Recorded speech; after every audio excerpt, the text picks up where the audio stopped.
एक बात मुझे आपको नोट करवानी है, 15 जून से आज की बात का टाइम बदलेगा। जो शो 9 बजे होता है अब 8:30 बजे से शुरू होगा। ईरान और अमेरिका के बीच एक बार फिर से भीषण जंग के आसार दिखाई दे रहे हैं। अमेरिका ने ईरान पर हवाई हमले शुरू कर दिए हैं। यूएस फोर्स ने ईरान में 4 जगहों को टारगेट करके हमले किए। अमेरिका ने सिरिक, मिनाब, इस्फहान और केशम द्वीप पर यह हमले किए हैं। अमेरिकी फौज ने इस्फहान पर सबसे घातक हमला किया। यह ईरान के सबसे अहम इंडस्ट्रियल और मिलिट्री हब के तौर पर जाना जाता है। एक साथ 4 जगहों पर हमले का मतलब ये एक सुनियोजित कार्रवाई रही। ये हमला सिर्फ चेतावनी देने के लिए नहीं किया गया, बल्कि एक पूरा मिशन है। वहीं दूसरी तरफ हॉर्मुज स्ट्रेट में IRGC और अमेरिकी सेनाओं के बीच सीधी झड़प हो रही है। इसमें स्पीड बोट, ड्रोन से अटैक भी किया जा रहा है। तो ईरान और अमेरिका के बीच जो डील लग रहा था कि शायद वो होने के करीब है, लेकिन अब मामला कुछ बिगड़ता हुआ दिखाई दे रहा है। लगातार एस्केलेशन के बाद अब ये फुल स्केल वॉर की तरफ चीजें जा रही हैं। यूएस फोर्स ने ईरान में 4 जगहों पर हमले किए हैं और ये हमले बाकायदा टारगेटेड दिखाई दे रहे हैं। अमेरिका ने सिरिक, मिनाब, इस्फहान और केशम द्वीप पर ये हमले किए हैं। अमेरिकी फौज ने इस्फहान में सबसे बड़ा हमला किया और ये जो इस्फहान शहर है ईरान का, ये इंडस्ट्री और मिलिट्री हब के तौर पर पहचाना जाता है। 4 जगहों पर अमेरिका ने ये जो हमले किए हैं, इससे साफ हो रहा है कि ये कोई सिंबॉलिक पलटवार नहीं है ईरान के किसी हमले का। ये ईरान के खिलाफ एक बड़ी जंग की शुरुआत के तौर पर इसे एक्सपर्ट्स देख रहे हैं। और ये भी कहा गया अमेरिका की तरफ से कि हॉर्मुज स्ट्रेट में IRGC नहीं बल्कि ईरान नहीं बल्कि अमेरिका का कब्जा है और इसी वजह से लगातार हॉर्मुज स्ट्रेट पर, यानी जो मुहाना है वहां पर लगातार अमेरिकी सेनाओं और ईरान की फौज के बीच टकराव, सीधा टकराव भी देखा जा रहा है। ईरानी फायर बोट्स की तस्वीरें हमने लगातार देखी हैं कि वो किस तरीके से हॉर्मुज में दंदनाती फिरती हैं और लगातार उनका सामना जो है वो अमेरिकन शिप से हो रहा है, वॉरशिप से हो रहा है, जिसकी वजह से कई जगहों पर हालात लगातार बिगड़ रहे हैं। एक बात नोट कर लीजिए, 15 जून से आज की बात 8:30 बजे से होगा। और बड़ी खबर, अमेरिकी हमले के बाद ईरान ने जवाबी हमले करने अब शुरू कर दिए हैं। ईरान ने अमेरिकी ठिकानों पर मिसाइल अटैक किए हैं। बुधवार को भी ईरान में जॉर्डन, बहरीन में अमेरिकी बेस पर मिसाइल अटैक किया था।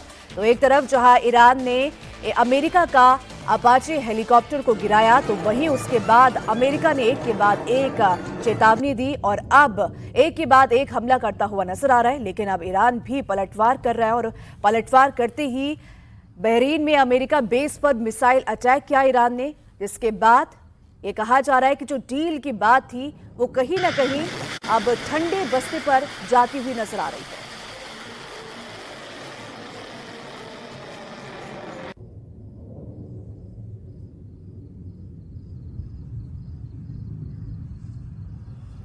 ईरान ने जॉर्डन को निशाना बनाया। वो जगह जहां हैंगर होता है, जहां पर फाइटर प्लेन खड़े होते हैं, उस जगह को टारगेट किया। बहरीन को टारगेट किया। बहरीन जहां 5th फ्लीट का हेडक्वार्टर है, जहां से सेंटर कमांड है अमेरिका का। इसके अलावा कुवैत को भी निशाना बनाया। कुवैत में जो अमेरिकी बेसिस हैं, अमेरिकी इंटरेस्ट की चीज़ें हैं, उनको टारगेट किया गया ईरान की तरफ से एक बार फिर से। और ये बता रहा है कि अब हालात एक बार फिर से ख़राब हो रहे हैं, बिगड़ रहे हैं।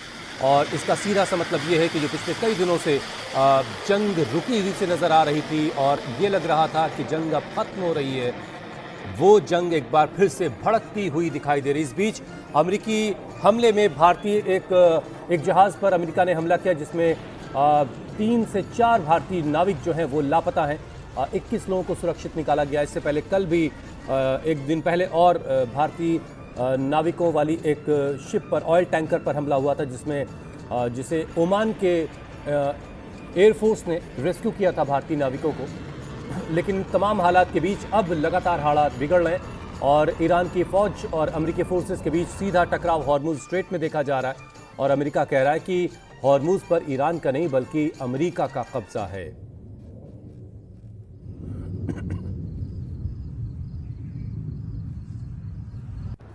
अमेरिका के ताजा अटैक के बाद तेहरान के आसमान में ईरानी जेट उड़ते हुए दिखाई दे रहे हैं। ईरान अपने एयर डिफेंस सिस्टम को मजबूत करने में लगा है।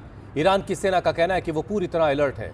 सशस्त्र बलों और IRGC ने कहा कि उनके पास देश की रक्षा करने की पूरी क्षमता और अधिकार है।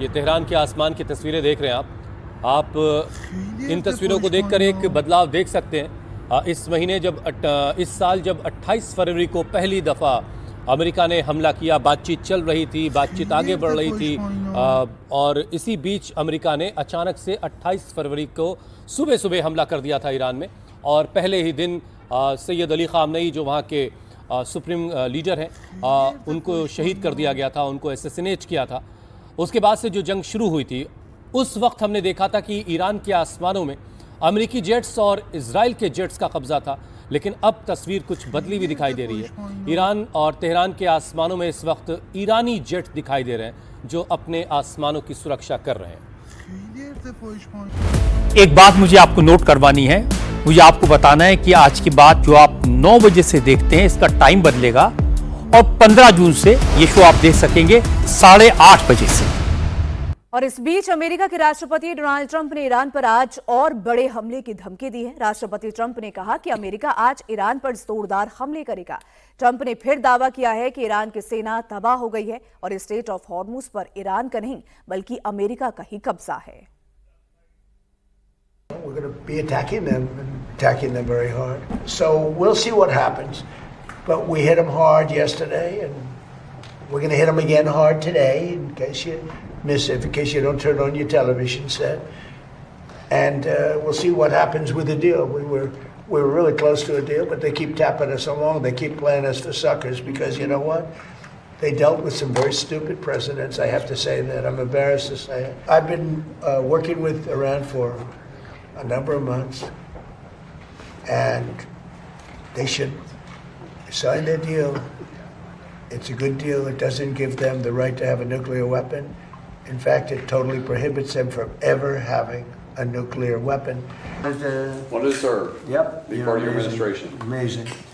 As well as Senate Majority Leader John Thune and Senate Majority Whip. एक बात नोट कर लीजिए, 15 जून से आज की बात 8:30 बजे से होगा। इस बीच एक बड़ी खबर यह भी है कि इजराइल ने हिजबुल्लाह के ठिकानों पर हमले तेज कर दिए हैं। इजरायली सेना ने दक्षिणी लेबनान में हिजबुल्लाह के कई ठिकानों पर बमबारी की है और इसका वीडियो जारी किया। इजरायली सेना के मुताबिक हिजबुल्लाह इन ठिकानों का इस्तेमाल ड्रोन लॉन्च के लिए कर रहा था। इस हमले में हिजबुल्लाह के 20 लड़ाकों के मारे जाने की खबर है।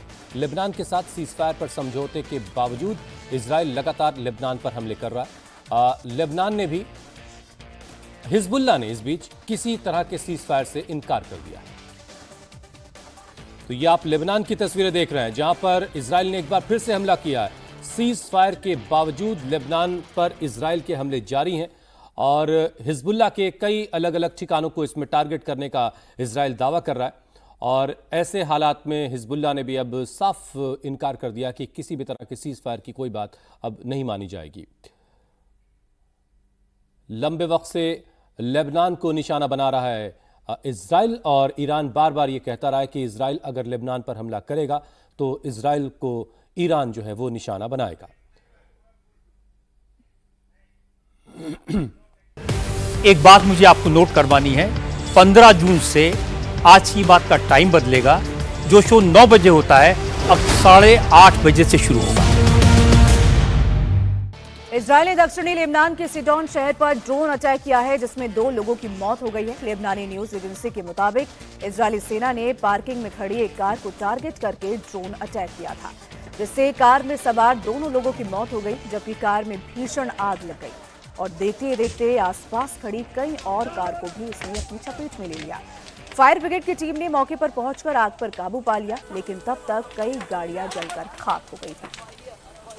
तो ये तस्वीरें आप देख सकते हैं किस तरीके से इजराइल एक के बाद एक साउथ लेबनान पर हमले कर रहा है और जहां एक तरफ हिजबुल्लाह के टारगेट को ठिकाने को टारगेट किया, तो वहीं अब रिहायशी इलाकों पर भी इजराइल हमले करता हुआ नजर आ रहा है। पहले कार को टारगेट किया और उसको ब्लास्ट किया जिसमें 2 लोगों की जान गई, तो वहीं दूसरी तरफ इस जलती हुई कार की चपेट में कई और गाड़ी भी आ गई और जिसके बाद फायर ब्रिगेड की टीम ने एक एक कर सबको आग की इस लपटों से बचाया। ये तस्वीरें आप लेबनान की देख रहे हैं, जहां पर इजराइल ने एक पार्किंग में खड़ी कार को टारगेट किया। इस कार में 2 लोग सवार थे। ड्रोन अटैक में ये दोनों लोगों की जान गई और आसपास खड़ी कई गाड़ियां इसकी चपेट में इसके बाद आई। आप ये तस्वीरें देख रहे हैं, रेस्क्यू टीम जो है लोगों को वहां से निकालती हुई, जो लोग जख्मी हुए, जिनकी जानें गई। एक बात मुझे आपको नोट करवानी है, मुझे आपको बताना है कि आज की बात जो आप 9 बजे से देखते हैं इसका टाइम बदलेगा और 15 जून से ये शो आप देख सकेंगे 8:30 बजे से। एक और बड़ी खबर आपको बताते हैं। भारत ने ऑयल टैंकर पर मिसाइल हमले को लेकर नाराजगी जताते हुए अमेरिकी राजनयिक को तलब किया। अमेरिका ने ओमान की खाड़ी में एक और ऑयल टैंकर पर हमला किया और उसका इंजन इस हमले में तबाह हो गया। ऑयल टैंकर पर हुए इस हमले में 3 भारतीय लापता हैं। भारतीय विदेश मंत्रालय के मुताबिक पलाऊ के झंडे वाला ये जहाज जिस पर हमला हुआ, उसमें उस वक्त 28 क्रू मेंबर सवार थे, जिनमें 24 भारतीय थे। 21 भारतीयों को सुरक्षित ऑयल टैंकर से जहाज से उतार लिया गया, निकाल लिया गया, जबकि 3 लोग अब भी लापता हैं। अमेरिकी सेंटकॉम ने हमले का वीडियो जारी कर बताया कि जहाज का इंजन तबाह कर दिया गया है क्योंकि इसने अमेरिकी नाकेबंदी का उल्लंघन करने की कोशिश की थी। अमेरिका ने इससे पहले भी एक और ऑयल टैंकर पर हमला किया था जिसमें भारतीय नाविक सवार थे। हालांकि उस ऑयल टैंकर पर सवार सभी भारतीय नाविकों को ओमान की एयरफोर्स ने रेस्क्यू कर लिया था, उनकी जिंदगी बचा ली गई थी। लेकिन मौजूदा जो हमला हुआ है उसमें 24 भारतीय इस टैंकर पर सवार थे, उसमें से 21 लोगों को बचाया गया है। 3 भारतीय अब भी लापता है। यह हमला अमेरिका की तरफ से किया गया और यह कहा गया कि अमेरिका की नाकेबंदी का उल्लंघन कर रहा था यह ऑयल टैंकर, जिसके बाद यह हमला किया गया। सेंटकॉम ने बाकायदा इसका वीडियो जारी किया, जिसके बाद भारत की तरफ से नाराजगी जताते हुए अमेरिकी राजनयिक को तलब किया गया और इस हमले को लेकर के अपनी आपत्ति जताई गई है। वहीं भारतीय विदेश मंत्रालय के मुताबिक पलाऊ के झंडे वाले जहाज पर हमले के वक्त 28 क्रू मेंबर थे, जिसमें से 24 भारतीय थे। वहीं 21 भारतीयों को सुरक्षित बचा लिया गया है, ये अमेरिका की तरफ से भी कहा गया है। इसी के साथ 3 अभी तक लापता हैं। वहीं अमेरिकी सेंटकॉम ने हमले का वीडियो भी जारी किया है। तस्वीरें आप देख सकते हैं, जहां जहाज का इंजन तबाह कर दिया गया। ये अमेरिका की तरफ से कहा गया क्योंकि इसने अमेरिकी नाकेबंदी का उल्लंघन करने की कोशिश की थी।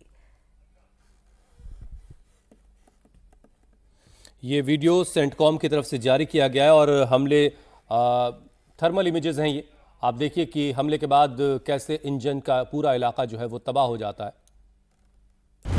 एक बात मुझे आपको नोट करवानी है, मुझे आपको बताना है कि आज की बात जो आप 9 बजे से देखते हैं इसका टाइम बदलेगा और 15 जून से ये शो आप देख सकेंगे 8:30 बजे से।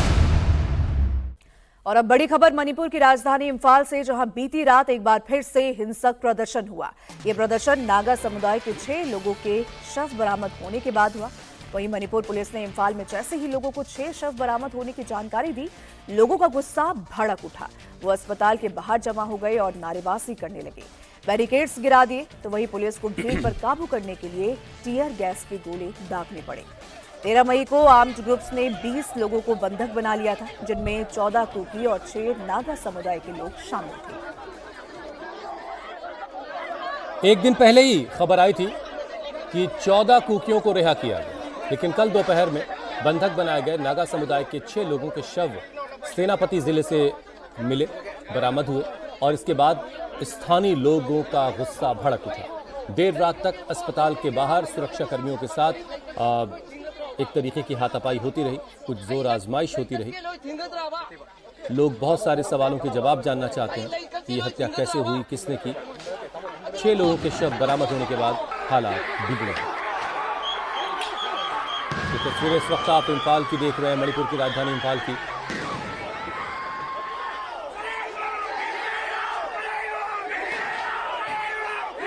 नागा समुदाय के 6 लोगों के शव बरामद होने के बाद एक बार फिर से हालात जो हैं वो गंभीर होते हुए दिखाई दे रहे हैं। अस्पताल के बाहर देर रात तक, सारी रात बल्कि लोग जो है वो इकट्ठा रहे और पुलिस के साथ तीखी नोकझोंक लोगों की चलती रही। लोग गमगीन हैं, लोग परेशान हैं कि आखिर ये हालात कैसे बदलेंगे, कैसे ठीक होंगे। एक बात नोट कर लीजिए, 15 जून से आज की बात 8:30 बजे से होगा। और अगली बड़ी खबर महाराष्ट्र के पिंपरी चिंचवाड़ से है, जहां अवैध कब्जे पर बने निर्माण को बुलडोजर से हटाने के दौरान पुलिस पर पथराव करने वाले उपद्रवियों के खिलाफ कड़ी कार्रवाई हुई है। पुलिस ने बुलडोजर और पुलिसकर्मियों पर पथराव करने वाले 30 उपद्रवियों को गिरफ्तार किया। कोर्ट ने सभी आरोपियों को 1 दिन की रिमांड में भेजा है। पिंपरी चिंचवाड़ महानगर निगम ने कुदालवाड़ी इलाके में कब्जा करके जमीन पर बने 11 धार्मिक स्थलों को हटाने के लिए कहा था। मंगलवार रात को मस्जिद को गिराया जा रहा था, तभी लोग बड़ी तादाद में वहां पहुंचे और निगम की टीम के साथ पुलिस पर पथराव कर दिया, जिसमें महानगर निगम और पुलिसकर्मियों समेत कुल 19 लोग जख्मी हुए। इस मामले में पिंपरी चिंचवाड़ की चिखली पुलिस ने 500 से ज़्यादा लोगों के खिलाफ मामला दर्ज किया, जिनमें से 30 लोगों को गिरफ्तार किया गया। कल इन्हें पिंपरी की अदालत में पेश किया गया था, जहां इन उपद्रवियों को 1 दिन की जहां से रिमांड में भेज दिया गया। और इसके साथ ही पथराव करने वाले फरार आरोपियों को पकड़ने के लिए पुलिस इलाके की सीसीटीवी फुटेज भी खंगाल रही है और साथ ही ये कोशिश कर रही है जानने की आखिर कितने लोग इसमें शामिल थे और कितने उपद्रवी इसमें शामिल थे। हालांकि 30 उपद्रवियों को अभी तक गिरफ्तार कर लिया गया है।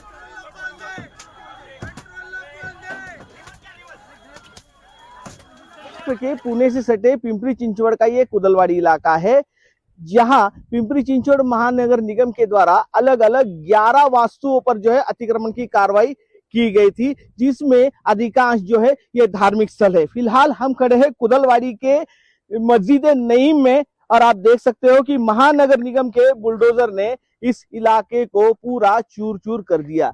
ये मस्जिद नईम जो है इसका निर्माण 30 साल पहले जो है इस कुदलवाड़ी इलाके में किया गया था, क्योंकि यहाँ पर जो है उत्तर प्रदेश और बिहार से जो आए हुए लोग हैं कारोबार के सिलसिले में, वो नमाज पढ़ सके, इसलिए जो है यहाँ पर मस्जिद का निर्माण किया गया था। यहाँ के जो जिम्मेदार है उनका ये भी कहना है कि पिछले 30 सालों से पिंपरी चिंचवड़ महानगर निगम उनसे टैक्स के रूप में पैसा वसूल रही थी और अब उन्हें बिना किसी जानकारी के, बिना किसी सूचना के जो है इस अतिक्रमण कार्रवाई का सामना करना पड़ रहा है। आप देख सकते हो कि पूरी तरह से जो यहाँ पर जो ये इलाका है, यहाँ की जो छत है, यहाँ की जो दीवार है, ये पूरी तरीके से चूर चूर हो गई है और कड़ी धूप में जो है यहाँ पर अब जो ये मुस्लिम भाई है ये हमें नमाज पढ़ते हुए दिखाई दे रहे हैं। इस कार्रवाई के दौरान जो है ये भी आरोप लगाया जा रहा है कि कुछ लोगों ने जो पथराव किया है और वो पथराव करने वाले जो लोग थे वो मुस्लिम समाज के थे। इस पथराव में अब तक 19 से भी ज्यादा लोग जो है वो घायल हो चुके हैं, जिनके ऊपर सरकारी अस्पताल में इलाज चल रहा है। हाल इस इलाके के जो सीसीटीवी फुटेज है वो पुलिस ने खंगाले हैं, सीसीटीवी कैमरे जो है वो खंगाले और सीसीटीवी फुटेज के आधार पर पुलिस उन लोगों की शिनाख्त कर रही है जो पथराव के जो घटना है उस घटना के दौरान घटनास्थल पर मौजूद थे। अब पुलिस उन लोगों को खोजने में लगी है जिन्होंने इस पथराव के जो वारदात है उस वारदात को अंजाम दिया है। Sameer Shaikh, India TV, Pune. एक बात मुझे आपको नोट करवानी है, 15 जून से आज की बात का टाइम बदलेगा। जो शो 9 बजे होता है अब 8:30 बजे से शुरू होगा। ब्रेक के बाद एक बार फिर आपका स्वागत है। पाकिस्तान से एक बड़ी खबर है। पाकिस्तानी आर्मी का एक हेलीकॉप्टर पीओके में क्रैश हो गया। इस हादसे में हेलीकॉप्टर पर सवार सभी लोग मारे गए हैं। आपको बता दें कि पिछले 1 हफ्ते में पीओके में पाकिस्तान की सरकार और आर्मी के खिलाफ आंदोलन चल रहा है। इस बीच ये एक बड़ा हादसा हुआ है जिसमें हेलीकॉप्टर में सवार सभी लोगों की जान गई। एक बात नोट कर लीजिए, 15 जून से आज की बात 8:30 बजे से होगा। और अब बड़ी खबर तमिलनाडु से, जहां के रानीपेट में कार्डबोर्ड बनाने वाली एक फैक्ट्री में भीषण आग लग गई। आग लगते ही इलाके में अफरा तफरी मच गई। कार्डबोर्ड की फैक्ट्री में रखे रॉ मटेरियल में बहुत तेजी से आग फैली, जिसमें से ज्यादातर कागज और गत्ते थे। पूरी फैक्ट्री आग की चपेट में आ गई। खबर मिलते ही फायर ब्रिगेड की टीम मौके पर पहुंची और आग पर काबू पाने में जुट गई। फैक्ट्री में भारी मात्रा में कागज और गत्ता होने की वजह से आग तेजी से फैल गई। इलाके में चारों तरफ काले धुएं का गुबार उठने लगा। फायर कर्मियों ने कड़ी मशक्कत के बाद आग पर काबू पाया। गनीमत ये रही कि आग से किसी की जान को नुकसान नहीं पहुंचा। आग से फैक्ट्री में रखा सामान जलकर खाक हो गया। आग लगने की वजहों की जांच में अब पुलिस की टीम जुट गई है और पता लगाने की कोशिश कर रही है कि आखिर ये आग कैसे सुलगी। तो ये तस्वीरें आप जो देख रहे हैं तमिलनाडु के रानीपेट की तस्वीरें हैं। ये एक कार्डबोर्ड की फैक्ट्री है जहां आग लग गई। अब चूंकि कार्डबोर्ड की फैक्ट्री थी इसलिए सारी चीज़ें बहुत ज्वलनशील थी, बहुत तेज़ी से आग फैली और आग ने पूरी फैक्ट्री को अपनी चपेट में ले लिया। खबर मिलने के बाद फायर ब्रिगेड की टीम मौके पर पहुंची, आग पर काबू पाने का सिलसिला शुरू हुआ। फैक्ट्री में चूंकि सारी चीज़ें बहुत तेज़ी से हाईली इन्फ्लामेबल थीं तो आग बहुत तेज़ी से फैल रही थी। लगातार फायर फाइटर्स आग पर काबू पाने की कोशिश करते रहे और इस काम में घंटों की मशक्क़त के बाद आग पर काबू पाया जा सका, लेकिन तब तक आग से फैक्ट्री में रखा हुआ सारा सामान जलकर खाक हो गया।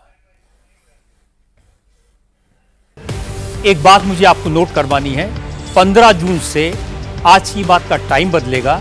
जो शो 9 बजे होता है अब 8:30 बजे से शुरू होगा। और दिल्ली में ड्यूटी पर तैनात एक ट्रैफिक पुलिस वाले को कार सवार ने जोरदार टक्कर मार दी। यह मामला न्यू फ्रेंड्स कॉलोनी का है, जहां रॉन्ग साइड से आ रही एक कार को ट्रैफिक पुलिस ने रोकने की कोशिश की। इसके बाद कार सवार ने गाड़ी को रोकने के बजाय पुलिस वाले पर कार चढ़ा दी और मौके से फरार हो गए। ये तस्वीरें आप देखिए, तेजी से ये रॉन्ग साइड से गाड़ी जा रही है, ट्रैफिक पुलिस इसे रोकने की कोशिश करती है। सामने पुलिस वाला था सफ़ेद वर्दी में, आप देखिए उससे रौंदता हुआ ये गाड़ी वाला जो है तेजी से वहां से निकल जाता है। 3 ट्रैफिक पुलिसकर्मी तेजी से रॉन्ग साइड से भाग रही काली कार को रोकने की कोशिश कर रहे थे, लेकिन ड्राइवर तो किसी भी कीमत पर मौके से भागने की फिराक में था। मौके पर तैनात 2 ट्रैफिक कर्मी तो किसी तरह कार की चपेट में आने से बच गए, लेकिन भागने के चक्कर में ड्राइवर ने ड्यूटी पर तैनात तीसरे ट्रैफिक कर्मी को कुचलता हुआ भाग निकला।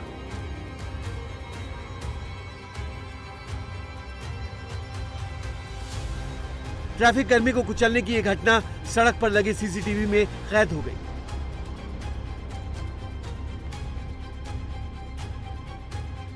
घटना कहीं और की नहीं, राजधानी दिल्ली के सराय जुलेना रेड लाइट की है, जहां ट्रैफिक पुलिसकर्मी को टक्कर मारकर ये कार फरार हो गई।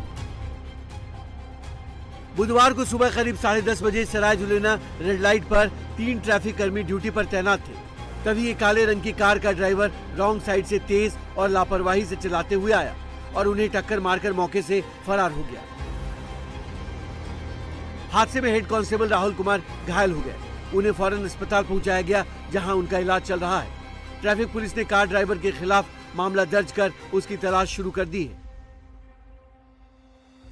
जुलेना पिकट पर पोस्टेड था, जो अराउंड 9:45 बजे के आसपास एक गाड़ी जामिया नगर साइड से ये सराय जुलेना रेड लाइट की तरफ रॉन्ग साइड कैरीज में आ रही थी, ठीक है, जिसको देख के हम सबने उसे रुकने का इशारा किया, जिसने गाड़ी ना रोक के गाड़ी की स्पीड बढ़ा दी और मेरे साथ वाले तो बच गया, लेकिन वो गाड़ी मुझे टक्कर मारते हुए माता मंदिर की तरफ चली गई। तरीके से मतलब उमूमन क्या होता है कि पुलिस वाले अगर हाथ देते हैं तो लोग गाड़ी रोक लेते हैं, लेकिन उसने गाड़ी रोक के ना स्पीड बढ़ा के मुझे हिट करके चला गया।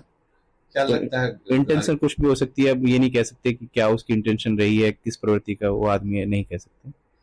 कहाँ कहाँ चोट लगे हैं आपको? मुझे कोहनी में चोट लगी है, हल्की सी बैक पेन है, अंदरूनी चोट ज्यादा है, विजुअल चोटें कम है, बाकी पैर के घुटने में चोट ज्यादा लगी है। एक बात मुझे आपको नोट करवानी है, 15 जून से आज की बात का टाइम बदलेगा।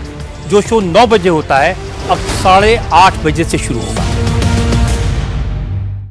और अगली खबर उत्तराखंड के रुड़की से है, जहां 2 समुदाय में हुई हिंसक झड़प में एक पक्ष ने पहले जमकर पथराव किया और फिर फायरिंग शुरू कर दी। पथराव और फायरिंग से इलाके में हड़कंप मच गया। पुलिस ने मौके से पथराव और फायरिंग करने के मामले में 8 आरोपियों को गिरफ्तार कर लिया है।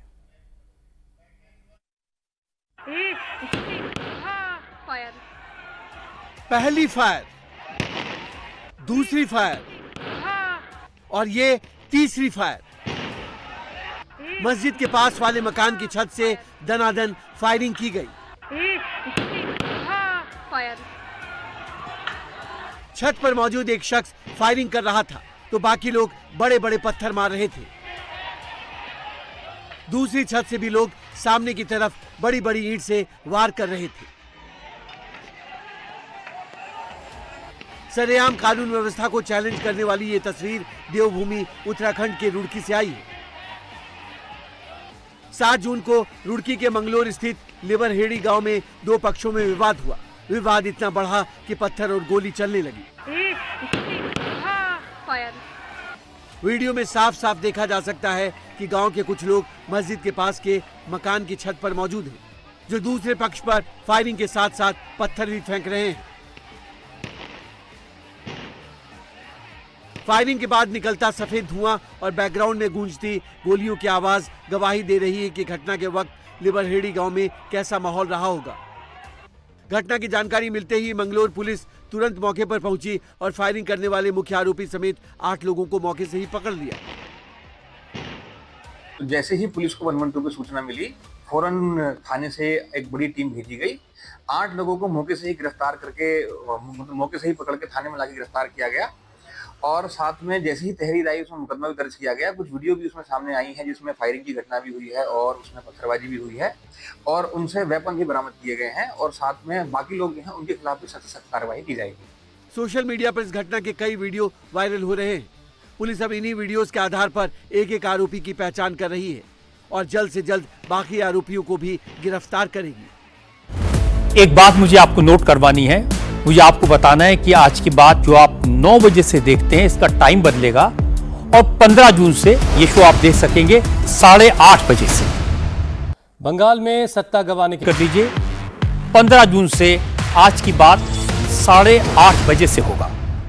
उत्तराखंड के द्यारा बुग्याल ट्रैक के पास से लापता हुई एमबीए की स्टूडेंट बबीता पांडे का लापता होने के 13वें दिन भी तलाश अभी तक जारी है। बबीता की तलाश में देश की 6 बड़ी एजेंसियां लगी हुई हैं। पहाड़ की खाक छान रही है और सर्च ऑपरेशन में लगे 120 लोगों की टीम में एनडीआरएफ, एसडीआरएफ, आईटीबीपी, एनआईएम के पर्वतारोही, उत्तराखंड पुलिस, वन विभाग की टीम और लोकल ग्रामीण भी इसमें शामिल है। सब बबीता की तलाश में लगे हुए हैं। नदी, तालाब और जंगल में सर्च ऑपरेशन चला रहे हैं। तो वहीं मैनुअल सर्च के साथ ही ऊंची पहाड़ियों और इंसान की पहुंच से दूर के इलाकों में भी छापेमारी एक तरीके से की जा रही है। हेलीकॉप्टर और ड्रोन के जरिए एरियल सर्विलांस भी जारी है। डॉग स्क्वाड की टीम भी बबीता का सुराग ढूंढने में लगी हुई है।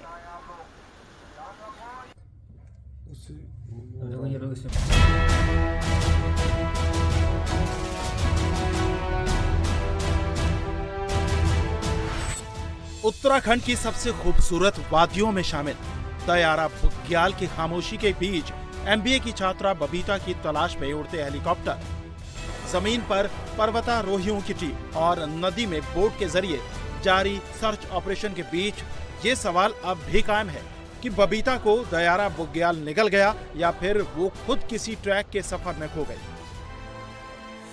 बबीता के लापता होने के 13वें दिन भी उत्तरकाशी की पहाड़ियों में सबसे बड़ा सर्च ऑपरेशन जारी है।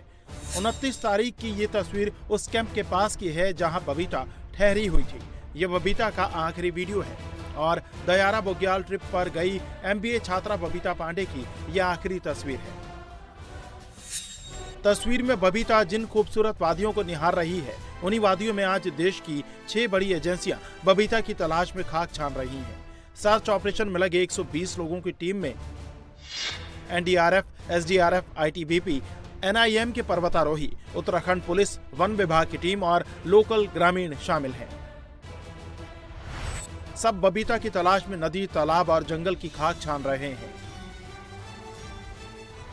बड़ी व्यापक स्तर पे सर्च एंड रेस्क्यू ऑपरेशंस चल रहा है, जिसमें एसडीआरएफ, उत्तराखंड पुलिस और वन विभाग की टीम संयुक्त रूप से स्टार्टिंग से सर्च एंड रेस्क्यू ऑपरेशन चला रही है।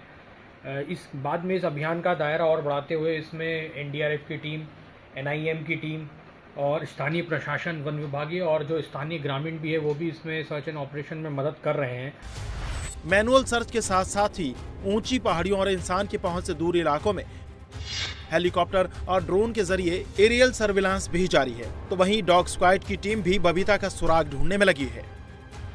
जिस बबीता की तलाश में एजेंसियां धरती से आकाश तक एक की हुई हैं, वो 29 मई को अपने 2 साथियों के साथ दयारा बुग्याल ट्रैक पर गई थी और गोई नामक जगह पर रुकी थी। 30 मई को ट्रैकिंग के दौरान बबीता अचानक लापता हो गई। तब से आज तक बबीता की तलाश जारी है। जिस गोई कैंप के पास से बबीता गायब हुई थी, उसके आसपास के जंगलों, पहाड़ी क्षेत्रों, सुनसान स्थानों और जल स्रोतों की भी गहन तलाशी ली जा चुकी है, लेकिन अब तक कोई अहम सुराग हाथ नहीं लगा है। बबीता के मोबाइल की लास्ट लोकेशन मिलने के बावजूद अब तक कोई ठोस सुराग नहीं मिला है, जिससे रहस्य और गहराता जा रहा है। पुलिस सूत्रों को मिली जानकारी के मुताबिक बबीता के मोबाइल की last active location Dayara track के पड़ाव गोई क्षेत्र से लगभग 200 मीटर नीचे बताई जा रही है। एक तरफ प्रशासन की कई टीमें कंबाइंड ऑपरेशन के जरिए बबीता को तलाशने में लगी हैं, तो वहीं पुलिस ने कोलकाता मनेरी में मामला दर्ज कर जांच शुरू कर दी है। जांच एजेंसियां बबीता के मोबाइल फोन की कॉल डिटेल्स और लोकेशन हिस्ट्री की पड़ताल के साथ बबीता के संपर्क में रहने वाले लोगों से लगातार पूछताछ कर रही हैं। जांच के दौरान ट्रैकिंग और कैंपिंग एजेंसी की लापरवाही भी सामने आई है। उत्तरकाशी के जिला पर्यटन अधिकारी ने संबंधित एजेंसी का लाइसेंस सस्पेंड कर दिया है और साथ ही विभाग आगे की कार्रवाई भी कर रहा है। में फिर हमारे द्वारा इसमें मुकदमा पंजीकृत कर लिया गया है और उसमें सघन चेकिंग की जा रही है और जो इनके 2 साथी थे जो मिसिंग महिला है उनके विरुद्ध ही मुकदमा दर्ज हुआ है, तो उनसे भी बाकी इसमें पूछताछ चल रही है। जो प्रथम दृष्टया इसकी गलती दिखाई दे रही है एजेंसी स्वामी की और गाइड की भी, क्योंकि गाइड भी वहाँ ट्रैक के दौरान मौजूद नहीं था, जिसके आगे परमिशन में जिसको दिखाया गया कि गाइड वहाँ होना चाहिए।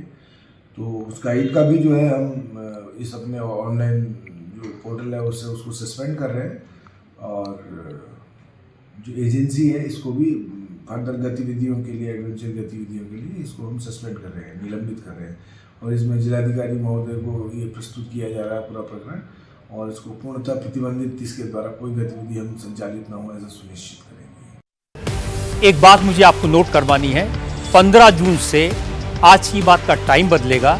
जो शो 9 बजे होता है अब 8:30 बजे से शुरू होगा।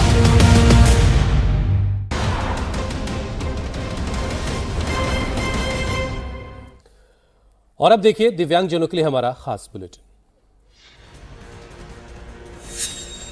प्रधानमंत्री नरेंद्र मोदी की अध्यक्षता में नीति आयोग की 11वीं गवर्निंग काउंसिल की बैठक आज नई दिल्ली में होगी। 2047 तक विकसित भारत के लिए समावेशी मानव विकास विषय पर केंद्रित इस महत्वपूर्ण बैठक में शामिल होने के लिए कई राज्यों के मुख्यमंत्री दिल्ली पहुंच चुके हैं। बैठक में देश के सभी राज्यों और केंद्र शासित प्रदेशों के मुख्यमंत्री, उपराज्यपाल और प्रशासक, केंद्रीय मंत्री परिषद के सदस्य, विशेष आमंत्रित सदस्य और नीति आयोग के वरिष्ठ अधिकारी शामिल होंगे। बैठक में विकसित भारत 2047 के लक्ष्य को हासिल करने के लिए राज्यों की भूमिका और समन्वित विकास की रणनीति पर व्यापक चर्चा की जाएगी। चप्पलों की ये कतार खाद केंद्र के बाहर किसानों ने लगाई है। कर्नाटक के कलबुर्गी जिले में इस समय फर्टिलाइजर की भारी कमी से किसान परेशान हैं। कलबुर्गी जिले के सेडम में खाद के टोकन या स्टॉक के लिए किसानों को कई घंटों, कभी-कभी तो पूरी रात लाइन में लगना पड़ता है। ऐसे में किसानों ने भीषण गर्मी और धूप से बचने के लिए ये नायाब तरीका निकाला है। वे अपनी चप्पलें कतार में रखकर खुद पास कहीं छांव में बैठ जाते हैं। वहीं किसी ने चप्पल की इस कतार का वीडियो बना लिया जो अब सोशल मीडिया पर वायरल है। साल 2020 में उत्तर पूर्वी दिल्ली में हुए दंगे के दौरान देश को झकझोर देने वाले आईबी अधिकारी अंकित शर्मा हत्याकांड में आज करकरडूमा कोर्ट ऐतिहासिक फैसला सुना सकता है। अतिरिक्त सत्र न्यायाधीश परवीन सिंह की अदालत इस मामले में मुख्य आरोपी और आम आदमी पार्टी के पूर्व पार्षद ताहिर हुसैन सहित सभी 11 आरोपियों की किस्मत का फैसला करेंगी। दोनों पक्षों की लंबी और तीखी दलीलों को सुनने के बाद अदालत ने अपना फैसला सुरक्षित रख लिया था। अंकित शर्मा की हत्या फरवरी 2020 में उस समय हुई थी जब उत्तर पूर्वी दिल्ली सांप्रदायिक हिंसा की चपेट में थी। हत्या के बाद अंकित शर्मा का शव एक नाले से बरामद किया गया था। बिहार के पूर्व मुख्यमंत्री और आरजेडी के राष्ट्रीय अध्यक्ष लालू प्रसाद यादव आज अपना 79वां जन्मदिन मना रहे हैं। घर में परिवार के साथ बनाए गए बर्थडे की तस्वीर सोशल मीडिया पर वायरल है। उनके जन्मदिन पर हर साल की तरह बड़ी संख्या में कार्यकर्ताओं की भीड़ राबड़ी देवी के बंगले के बाहर जुटती है। ऐसे में आज लालू के जन्मदिन पर आने वाली भीड़ को बिना सुरक्षा के कैसे संभाला जाएगा, ये देखना दिलचस्प होगा, क्योंकि सुरक्षा घटाए जाने का विरोध करते हुए लालू राबड़ी ने बंगले से सभी सुरक्षा कर्मियों को जाने के लिए कह दिया था। वहीं 14 जून को बंगला खाली करने की डेडलाइन भी नजदीक आ रही है। देश के ज्यादातर राज्यों में जहां गर्मी ने लोगों को बेहाल कर रखा है, वहीं बड़ी संख्या में लोग ठंडे मौसम का आनंद लेने के लिए जम्मू कश्मीर के सोनमर्ग का रुख कर रहे हैं। इससे यहाँ के टूरिस्ट प्लेसों पर पर्यटकों की भीड़ देखने को मिल रही है। मध्य कश्मीर के गांदरबल जिले में स्थित प्रसिद्ध पर्यटन स्थल सोनमर्ग हरमुख और हिमालय पहाड़ों की गोद में बसा हुआ है। मैदानी इलाकों में बढ़ती गर्मी के कारण टूरिस्ट इस मनोरम पहाड़ी के ठंडे मौसम की ओर खींचे चले आ रहे हैं। पहाड़ों पर मौजूद बर्फ और वेस्टर्न डिस्टर्बेंस के कारण लगातार हो रही बारिश से यहाँ का मौसम सुहाना बना हुआ है।